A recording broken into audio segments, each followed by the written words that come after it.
Smart people, welcome back to our channel smart Usha.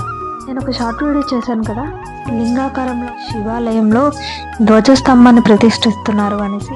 ఆ ధ్వజస్తంభాన్ని ప్రతిష్ఠించిన drone shots అనేవి నేను ఈ వీడియోలో పెడదాం అనుకుంటున్నాను. అసలు ఈ టెంపుల్ ఎక్కడుందో వీడియో లాస్ట్ లో మీకు పూర్తిగా చెప్తాను.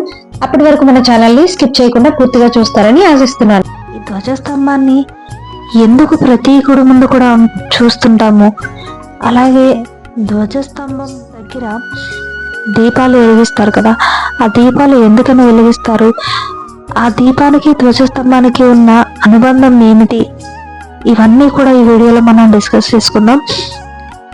కొత్తగా చూస్తున్నట్లయితే like, share and subscribe to my channel. ఈ ధ్వజస్తంభానికి ఒక కథ ఉంది. భారతదేశ యుద్ధానంతరం పాండవుల్లో జ్యేష్ఠుడైన ధర్మరాజు సింహాసనాన్ని అధిష్ఠిస్తాడు. ధర్మబద్ధంగా రాజ్యపాలన చేస్తుంటాడు. ధర్మమూర్తిగా, గొప్ప దాతగా పేరు పొందాలనే కోరిక విరివిగా దాన ధర్మాలు చేయడం మొదలు పెడతాడు. ఇదంతా చూస్తున్న శ్రీకృష్ణుడు అతనికి తగిన రీతిలో గుణపాఠం చెప్పాలనుకుని ధర్మరాజుకి అశ్వమేధ యోగం చేసి శత్రువులను జయించి దేవతలను బ్రాహ్మణులను సంతుష్టపరిచి రాజ్యాన్ని సుస్థిరం మరియు సుభిక్షం చేయమని చెబుతాడు. శ్రీకృష్ణుడు మాట విని ధర్మరాజు అశ్వమేధానికి సన్నాహాలు చేయించి యోగాశ్వినికి రక్షకులుగా నకల సహదేవులను సైన్యంతో పంపుతాడు. ఆ యోగాశ్వం అన్ని రాజ్యాలు తిరిగి చివరికి మణిపుర రాజ్యం చేరుతుంది. ఆ రాజ్యానికి రాజు మయూరధ్వజుడు. ఈయన మహాపరక్రమవంతుడు, గొప్ప దాతగా పేరుగాంచినాడు. మయూరధ్వజుని కుమారుడు తామ్రధ్వజుడు పాండవుల యాగస్వాన్ని బంధిస్తాడు. తామ్రధ్వజునితో యుద్ధం చేసిన నకుల సహదేవులు భీమార్జునులు ఓడిపోతారు. తమ్ముళ్ళు ఓడిపోయారు అని తెలుసుకున్న ధర్మరాజు తానే స్వయంగా యుద్ధానికి బయలుదేరినప్పుడు శ్రీకృష్ణుడు అతను వారించి మయూరధ్వజుడిని యుద్ధంలో జయించడం కాదని మహాబలక్రమవంతులైన భీమార్జునులే ఓడిపోయారు, ఇతన్ని కపటోపాయంతో మాత్రమే జయించాలని చెబుతాడు. శ్రీకృష్ణుడు మరియు ధర్మరాజు వృద్ధ బ్రాహ్మణుల రూపంలో మణిపురం చేరుతారు.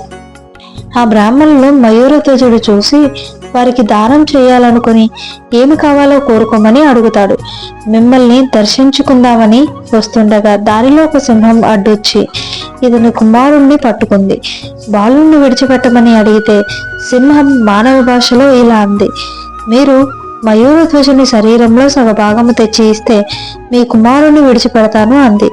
అది కూడా శరీరాన్ని మీ భార్యాపుత్రులు స్వయంగా మీ శరీరాన్ని సగభాగం చేయాలని కోరింది అని చెప్పారు. దాన్ని మయూరధ్వజుడు అంగీకరించి ఇచ్చిన మాట ప్రకారం చేస్తుండగా అతని ఎడమ కంటి నుండి నీరు రావడం చూసిన ధర్మరాజు కన్నీరు కారుస్తూ ఇచ్చిన దానం తమకి వద్దు అని చెప్పారు. అప్పుడు రాజు, నేను బాధపడుతూ నా శరీరాన్ని మీకు ఇవ్వడం లేదు, నా శరీరంలో కుడి భాగం ఉపయోగపడుతుంది, మరి నా ఎడమ భాగం ఎవరికీ ఉపయోగపడటం లేదు అని బాధపడుతున్నాను అని చెప్పారు. అతని దయాగనం చూసిన శ్రీకృష్ణుడు తన నిజ స్వరూపాన్ని చూపి మయూరధ్వజుణ్ణి ఏదైనా కోరుకో అని సెలవిస్తారు. నా శరీరం నశించిన నా ఆత్మ పరోపకార్థం ఉపయోగపడేలా నిత్యం మీ ముందు ఉండే భాగ్యం ఇవ్వమని కోరుకుంటాడు. అప్పుడు శ్రీకృష్ణుడు తదాస్తు అని పలికి, నేటి నుంచి ప్రతి దేవాలయం ముందు నీ గుర్తుగా నీ పేరున ధ్వజస్తంభాలు వెలుస్తాయి. వాటిని ఆశ్రయించిన నీ ఆత్మ నిత్యం దైవ సాన్నిధ్యంలో ఉంటుంది. ముందు నిన్ను దర్శించుకొని ప్రదక్షిణం నమస్కారాలు ఆచరించిన మీదటనే ప్రజలు తమ ఇష్ట దైవాలను దర్శించుకుంటారు. ప్రతి నిత్యం నీ శరీరమున దీపము ఎవరుంచుతారో వారు జన్మ సఫలం అవుతుంది.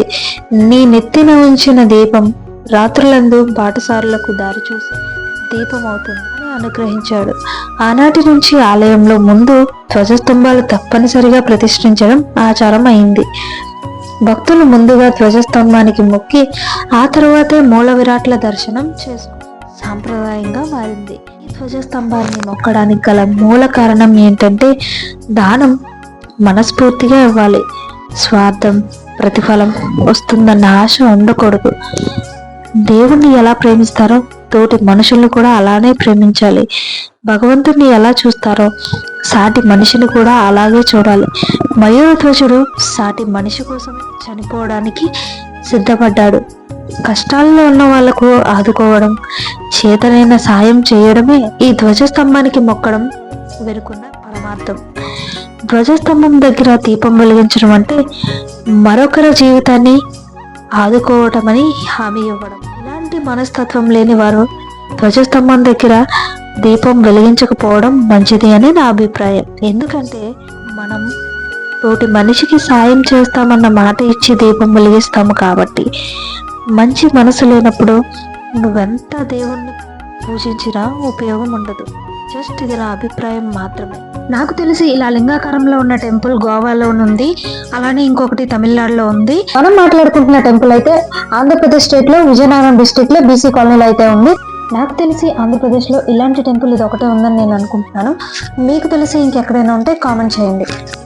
నెక్స్ట్ వీడియోలో మళ్ళీ కలుసుకుందాం.